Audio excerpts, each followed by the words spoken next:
Hello friends, welcome back to Tales of Two Travelers.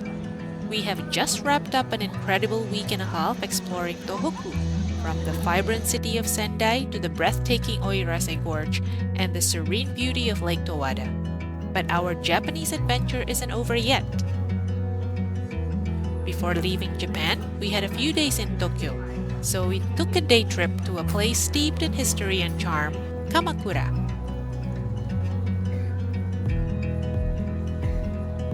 Getting to Kamakura from Tokyo is super easy. Just hop on the Yokosuka line at Tokyo Station. It's about an hour ride and cost about 950 yen. Kamakura isn't just another pretty city. Back in the 1190s, it became the de facto capital when Minamoto no Yoritomo established the first shogunate here. Think samurai, feudalism, and the rise of Zen Buddhism. Kamakura was at the heart of it all. It even rivaled Kyoto in power and influence. When you arrive at Kamakura Station, get ready to be swept away by the energy of Komachi-Dori. This bustling 360-meter street is the place to be. Imagine boutiques, quirky shops, delicious restaurants, and cozy cafes, all packed into one vibrant stretch.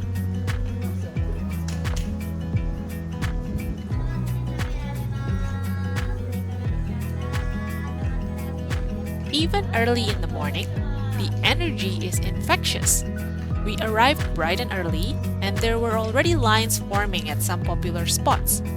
But instead of getting caught up in the crowds just yet, we decided to explore Wakamiya Oji, the beautiful main street that leads to Tsurugaoka Hachimangu Shrine. Wakamiya Oji used to be a sacred pot, off limits to most people. Now it's a lively street with a cool vibe. And guess what we found? A nice cafe, the Verve Coffee Roasters.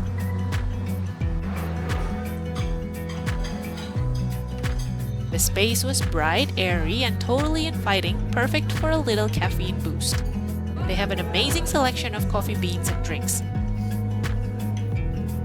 We went for a classic drip coffee and a refreshingly iced latte, just what we needed on a warm day. We relaxed, people watched, and then, feeling refreshed, headed towards Tsurugaoka Hachimangu. Tsurugaoka Hachimangu is the most important cultural site from the Kamakura period. It was originally founded in 1063, but Yoritomo moved it to its current location in 1180. This shrine is dedicated to Hachiman, the Shinto god of war, a fitting tribute to the samurai era. We arrived and found ourselves near the Shimo-haiden, or maiden, an open pavilion where weddings, dances, and music are performed. And guess what? We actually got to witness a traditional Shinto wedding ceremony here. According to the legend, this pavilion also played a minor role in the tragic rivalries between the Minamoto siblings, Yoritomo and Yoshitsune. This pavilion was the site of a dramatic moment in history. Shizuka Gozen, the mistress of Yoritomo's brother and rival Yoshitsune, was forced to perform here. She boldly sang about her longing for Yoshitsune, angering Yoritomo, who at the moment already counted Yoshitsune as his enemy. Luckily, Hojo Masako, Yoritomo's wife, persuaded her husband to let this incident slide. After admiring the wedding procession, we climbed the stairs to the main shrine. Unfortunately, we couldn't film inside, but trust me, it's magnificent.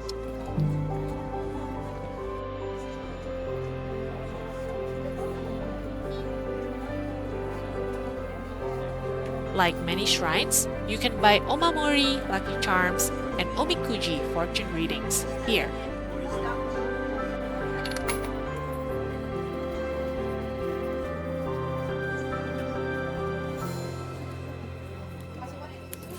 The omikuji here comes with a cute little charm. We got a kaeru, or frog, charm, which symbolizes good luck, prosperity, and safe travels. Perfect for us.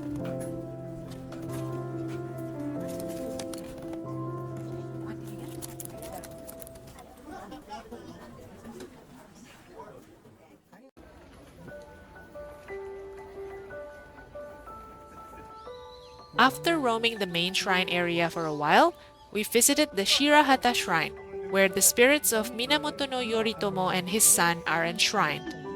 Shirahata means white banner, the symbol of the Minamoto clan. People come here to pray for victory and academic success. The shrine complex also features the Genpei Ponds, which represent the Minamoto and Taira clans, two powerful families who were constantly at war. The war, of course, ended with the Minamoto's victory. There are many more things that you can find in this shrine complex, and if you are interested in the samurai era of Japan, this is a must-visit location.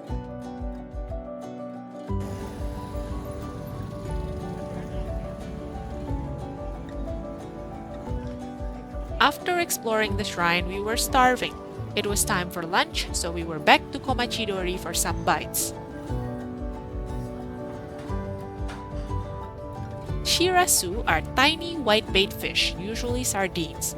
They're often eaten raw or boiled on top of warm, fluffy rice. We went to Wasai Yakura for these, and it was divine. The set came with a generous bowl of rice topped with a tender savory fish and some crispy tempura on the side. The flavors were delicate and balanced, and the condiments like the ume and wasabi added a burst of flavor to every bite.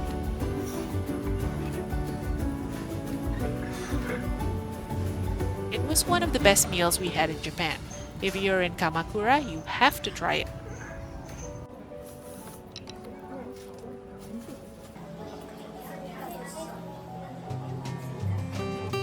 With our bellies full and happy, we strolled through Komachi-Dori again. This time, the street was in full swing. From artisan leather goods to jewelries, snacks, and mangas, there's something for everyone. It's the perfect place to pick up some unique souvenirs.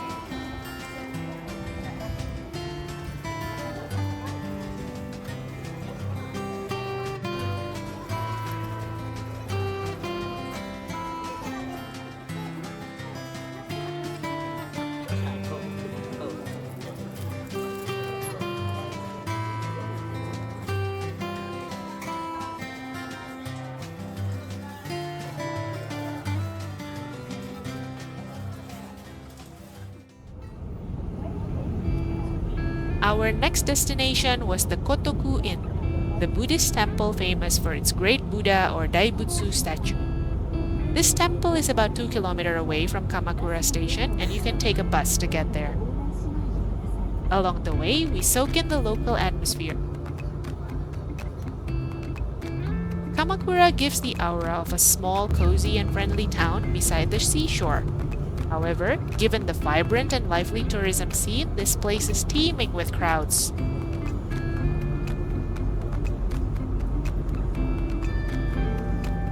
This magnificent bronze statue is about 13 meters tall and dates back to 1252. It used to be housed in a huge hall, but the hall was destroyed by typhoons, earthquakes, and tsunamis, so now the Buddha sits majestically in the open air.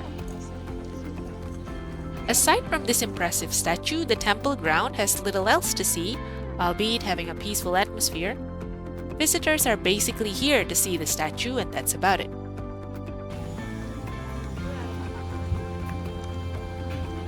If you feel like your visit to the Great Buddha was a little short, don't worry. Just a short walk away is Hasedera Temple, one of Kamakura's most beautiful and historically significant temples.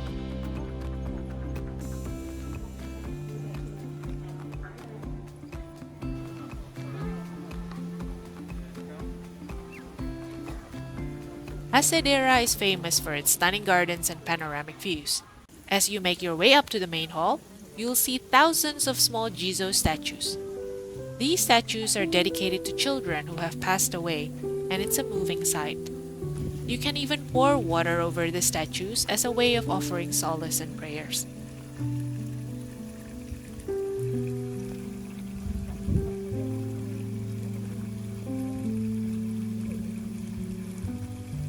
Many of these statues are dedicated by parents mourning their lost children, in the hope that the souls will have an easier time moving to their next passage of life.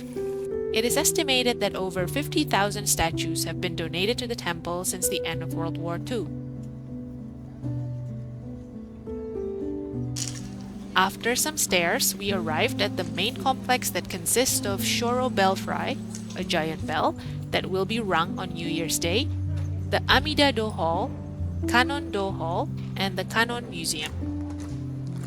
Taking photos and videos inside the halls is not allowed. However, the most interesting part is the 9 meters tall statue of Kannon, or Guanyin, the goddess of mercy.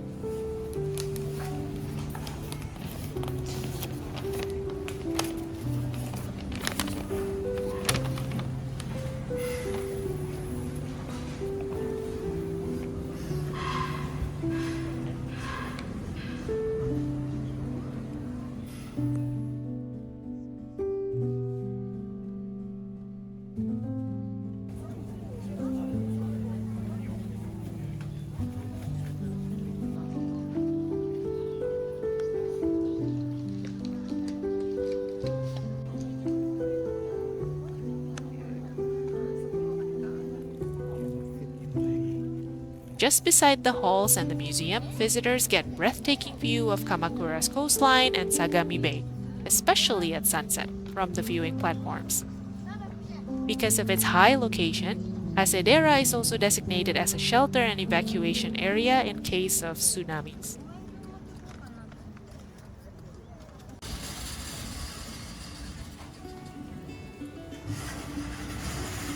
Nearby, you'll find a kyozo, or a sutra archive.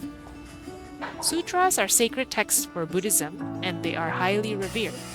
Reading, reciting, or copying a sutra is considered an activity with great spiritual benefit and merit, adding good karma to those who are doing it. In this kyozo, visitors can physically rotate the rinzo with the scriptures written on it to symbolically read all the sutras stored within. It is believed that doing so grants the same merit, even for those who can't read or chant the sutras. Talk about taking shortcuts!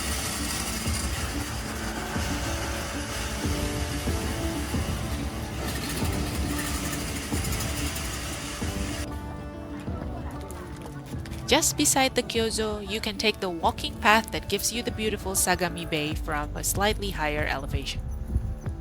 It is not a must, as you can still have the same stunning view from the viewing platform, but it is less crowded and you get a bit of a hike too.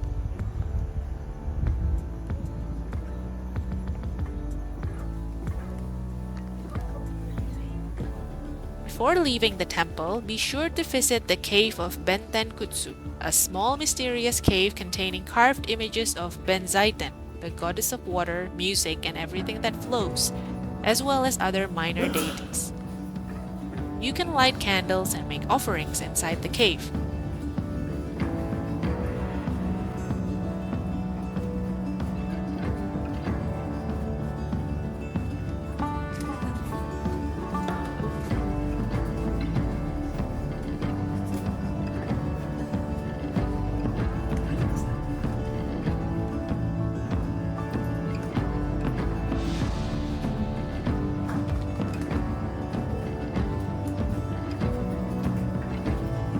Going through the cave is also seen as a form of prayer to ask for creativity, success, and financial prosperity.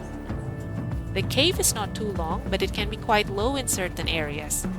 So if you are gifted with extra height, be careful to avoid unwanted injuries.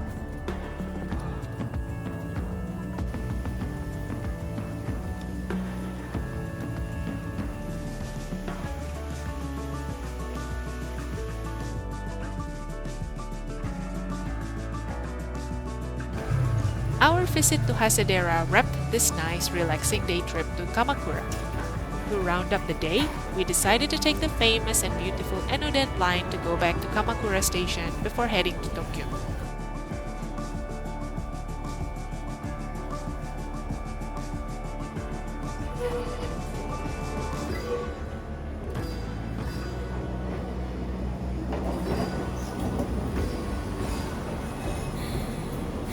Thanks for joining us in this video. Do remember to give us a like or subscribe to our channel. We really appreciate it. And we'll see you in our next video.